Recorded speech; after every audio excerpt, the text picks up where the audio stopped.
অনিন্দ্য সপ্তদশ পর্ব। কিছুদিন ধরে মায়ের মাঝে মাঝে কাশি হচ্ছে, সেই সঙ্গে জ্বর। নিরঞ্জন কাকা বললেন, একবার আরজিকর হসপিটালে চেস্ট ডিপার্টমেন্টে তোর মাকে নিয়ে গিয়ে দেখা।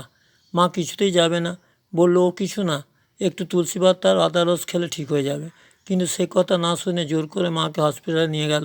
ডাক্তারবাবু বুকের এক্সরে করতে বললেন, সেই সঙ্গে রক্ত ও থুতু পরীক্ষা।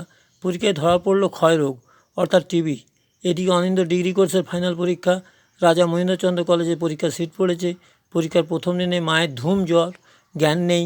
ওই অবস্থাতে মা বিড়বিড় করে অনিন্দকে পরীক্ষা দিতে যেতে বলতে থাকলো। গতকাল একজন ছাত্রের কাছ থেকে অনিন্দ টিউশন ফি পেয়েছে। অনিন্দ কোনো রকমে একটা ট্যাক্সি ডেকে মাকে নিয়ে আরজি করে পৌঁছালো। ডাক্তারবাবু সঙ্গে সঙ্গে ভর্তি করে নিলেন। অনিন্দর খাওয়া নেই, স্নান নেই। প্রায় 10-12 দিন মায়ের জীবন নিয়ে টানাটানি চললো, কিন্তু শেষ রক্ষা হলো না। মা ছন্দমানি সব মায়া ছিন্ন করে অমৃতলোকে চলে গেল। অনিন্দ একা হয়ে গেল।